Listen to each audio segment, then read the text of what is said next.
Hello friends, welcome back to my YouTube channel. So in this video I am going to share all the multiple choice questions of June 2019 examinations of direct taxation group 1. Okay, so let's get started. First, number 1, question number 1A. Choose the most appropriate alternative for the following options to be given only in capital letter A, B, C, or D. Entire answer not to be produced. Okay, so first question is, in the case of a domestic company, turnover gross received rupees 70 crores. The basic rate of income tax applicable for computing as per normal provisions will be dash when the turnover of the company has been rupees 45 crores in the previous year in the previous year relevant to the assessment year 1920. Ignore such as education fees, etc.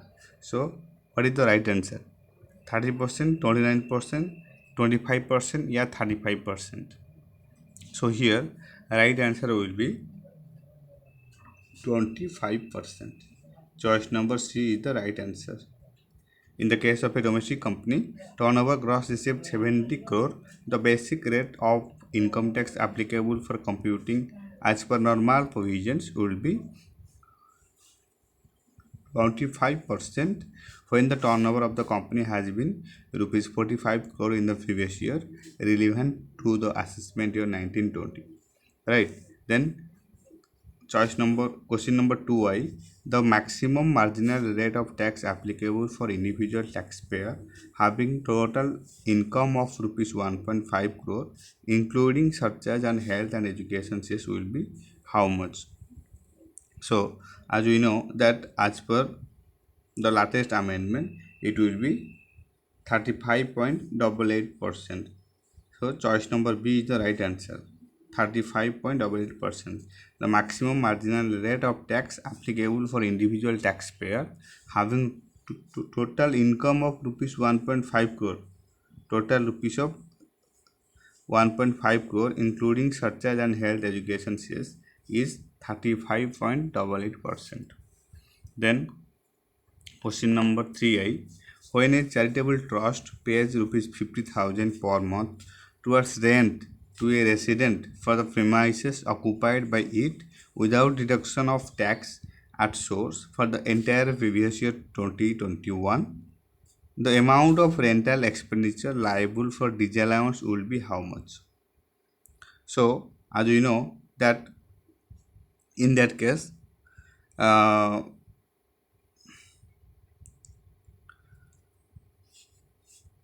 when a charitable trust pays rupees 50,000 per month, that means 50,000 per month means 6 lakhs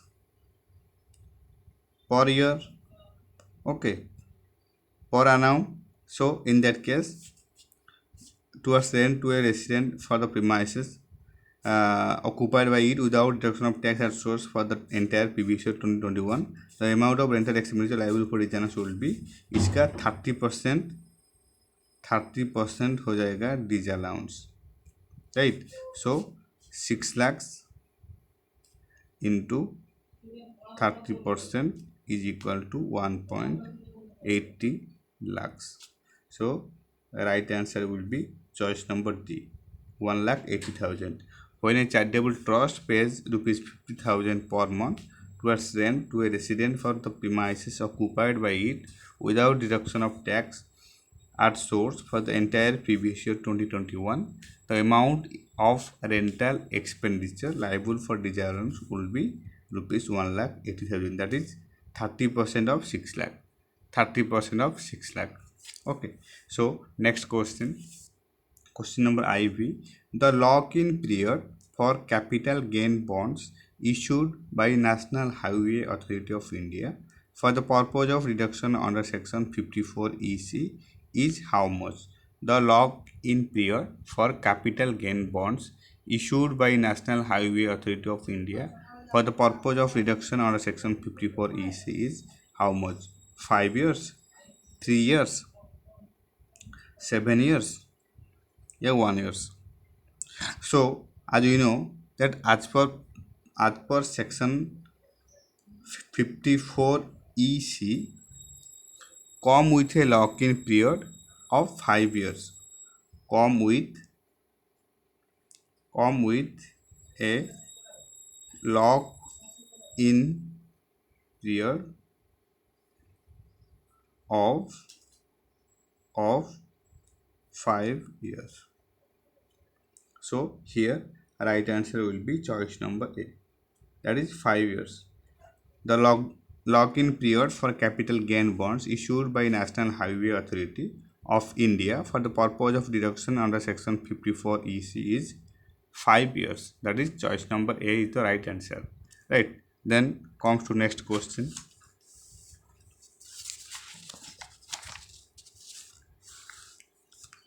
Question number B. The tax deducted at source rate for payment made to a non-resident sportsman is how much?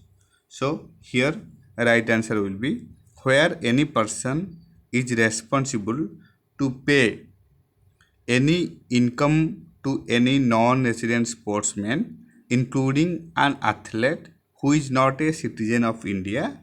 He is required to less tax at source at the rate of 20%.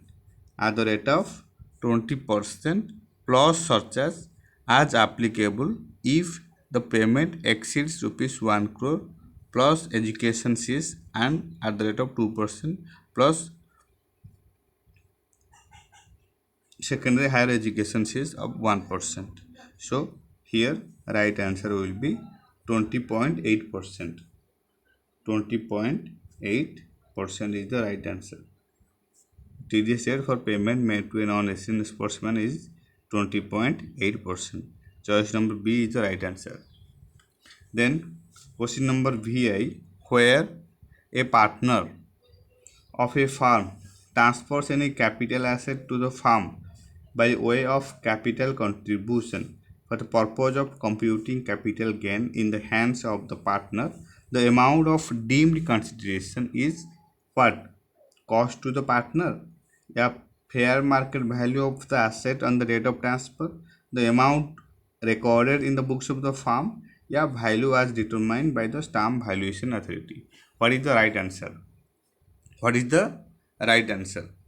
So as you know that a capital asset is transferred by a partner to his partnership firm by way of his capital contribution, or otherwise it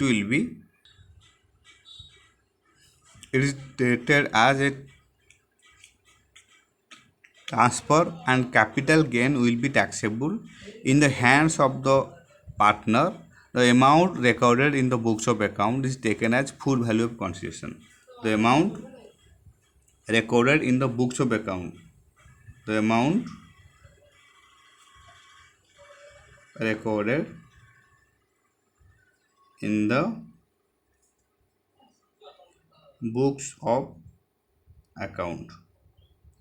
So here the right answer will be choice number C, the amount recorded in the books of account of the firm. Where a partner of a firm transfer any capital asset to the firm by way of capital contribution for the purpose of computing capital gain in the hands of the partner, the amount of deemed consideration is the amount recorded in the books of the firm. So choice number C is the right answer. Right. Then next question number BII. When the gross receipts from profession exceed rupees dash lakhs, it is liable for audit under section 44 AB, and the provision of section 44 ADA will not apply. Remember, when the gross receipt from profession exceed rupees dash lakhs, it is liable for audit under section 44 AB, and the provision of section 44 ADA will not apply. So here the deduction carrying on profession under section 44 AB and total gross received exceed total gross receipts exceeds rupees 50 lakh, rupees 50 lakh in the financial year liable for audit. In the financial year liable for audit. Liable for audit. Okay, so here right answer will be choice number A, that is 50 lakh. 50 lakh.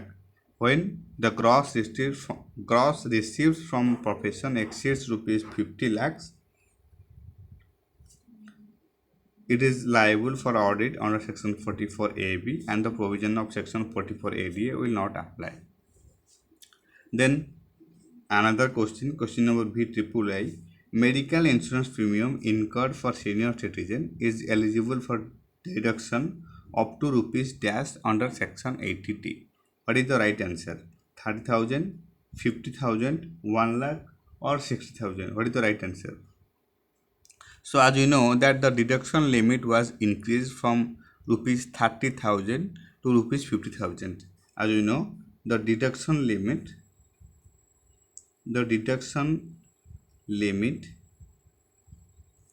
was increased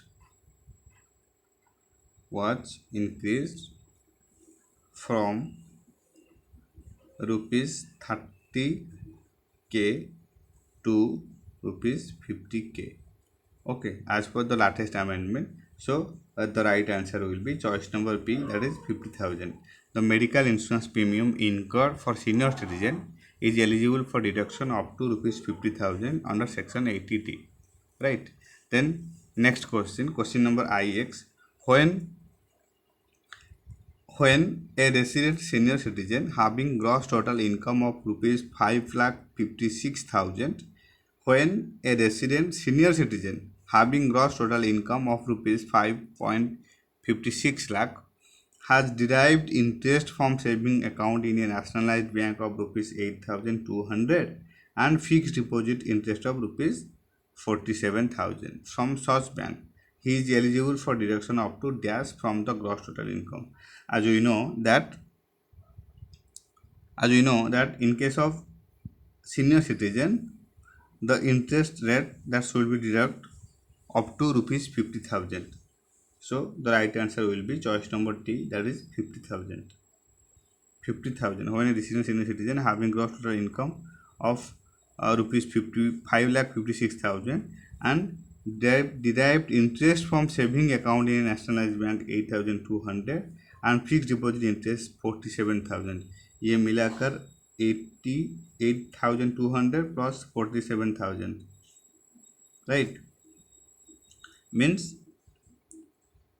means ये हो गया आपका 47,000 plus 8,200, 55,200, but the maximum limit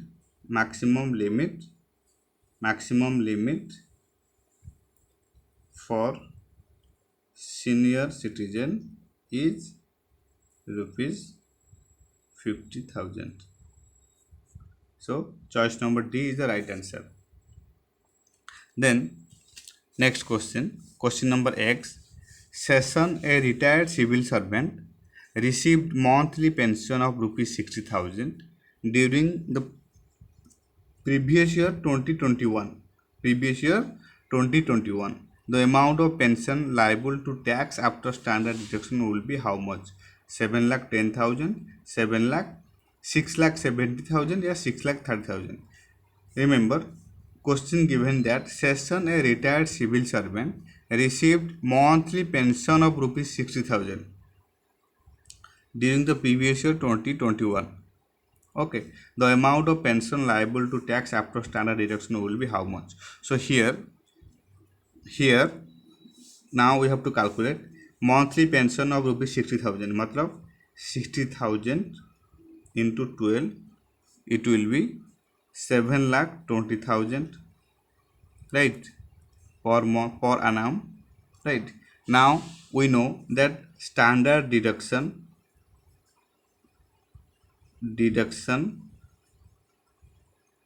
under section 16IA is rupees 50,000, right?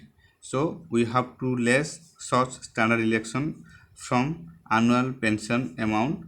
So it will be 7,20,000 minus 50,000, 6,70,000. It will be 6,70,000. So the right answer will be choice number C. That is 6,70,000. Session, a retired civil servant, received monthly pension of rupees 60 lakh during the previous year 2021. The amount of pension liable to tax after standard deduction will be rupees 6,70,000. Okay, clear? Then now we have to come into next question, that is question number 1b. Match the following sufficient to give the corresponding item in column 3 for column 1. Reproducing column 2 and 4 are not required. So here column 1, column 2, column 3, column 4. Okay, so here given that ICDS IX is for what? ICDS IX for, I know that this is the borrowing cost. I have already make a video on for this. ICDS IX belongs to borrowing cost. Remember, ICDS IX relating to borrowing cost. Then second, section 139 subsection A, subsection double A. Section 139 double A belongs to quoting of Aadhaar number. Quoting of Aadhaar number, right? So choice number double I is the right answer. Then minor son daughter of clubbing, अगर कुछ कोई minor son daughter का income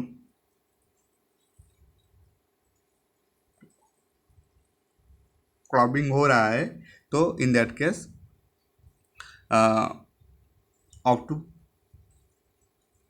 1,500 per child under section 1032 is liable to be included, right?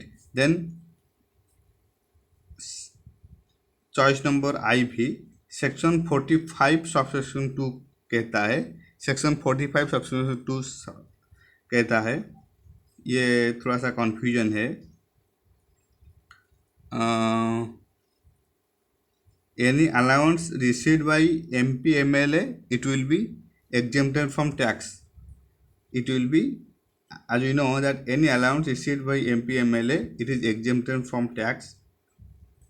Exempted from tax under section 10 subsection 17. So then definitely for section 45 subsection 2 it will be conversion of capital asset into stock in trade. Conversion of capital asset into stock in trade. Okay, so ICDS IX belongs to borrowing cost. Section 139 subsection, section 139 double A relating to quoting of Aadhaar number. Minor son daughter clubbing is relating to 1,500 per child under section 1032. Then section 45 subsection 2 belongs to conversion of capital asset into stock in trade, and any allowance received by MP MLA is exempted from tax under section 10 subsection 17. Okay, clear? Now next question.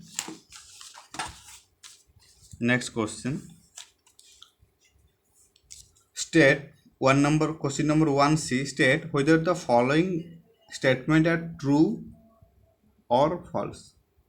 True or false. First, question number I. In applicable situation,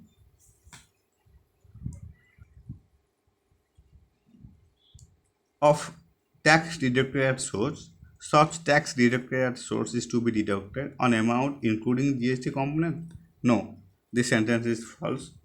This sentence is false, as we know that tax deducted at source will be deducted on basic value.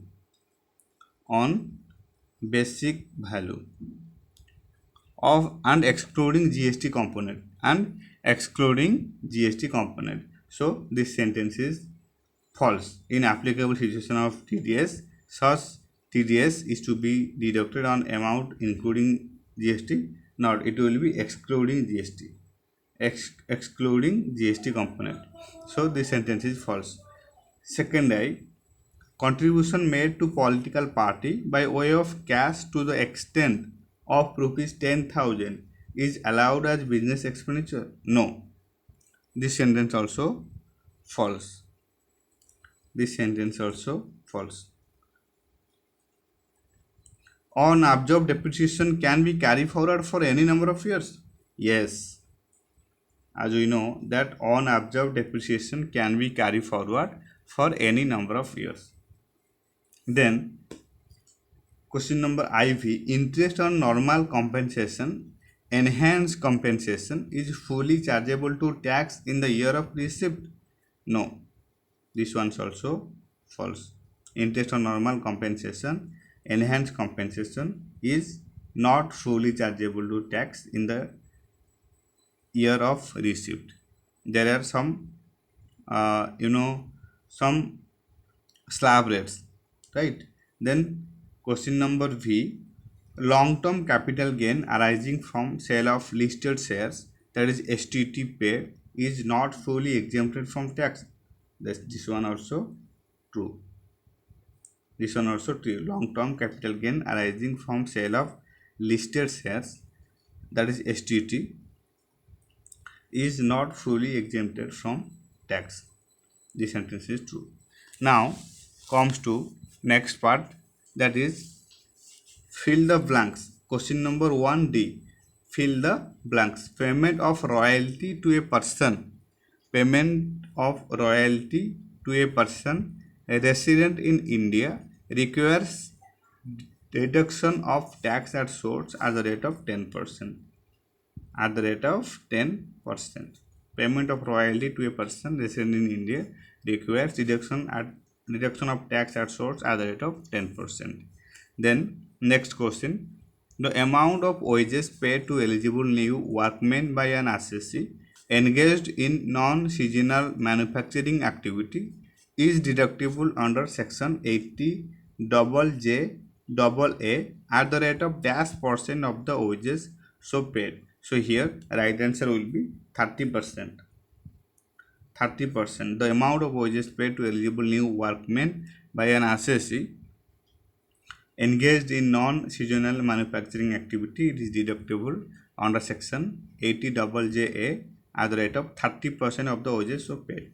Then question number 3I, an expenditure for which cash payment is made for a sum exceeding dash on a single day is disallowed.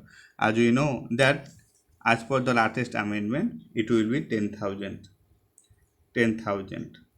An expenditure for which cash payment is made for a sum exceeding rupees 10,000 on a single day is disallowed. Then question number IV, if a return of income is not furnished within the due date prescribed in section 139 subsection 1, such return can be filed on or before 35. Remember, if a return of income is not furnished within the due date prescribed under section 139 subsection 1, such return can be filed on or before 31st March. It will be end of relevant assessment year. Okay, whether it will be March 2022 or March 21. If a return of income is not furnished within the due date prescribed in section 139 subsection 1, such return can be filed on or before the end of relevant assessment year. Okay, then question number V, maximum amount of exemption under section 10 subsection 10C in respect of compensation received for voluntary retirement is how much? As we know that in case of maximum amount of exemption on section 10 subsection 10c in respect of compensation received for voluntary retirement, it is extended to 5 lakh. 5 lakh. So 5 lakh is the right answer. 5 lakh is the right answer. So in this way I have completed all the multiple choice questions of June 2019 attempt. So thank you so much for your time. You just need to revise all such multiple choice questions, practice as many times as possible, and you will secure good mark in examinations. So thank you so much for your time, and thank you so much for your support, and happy studying.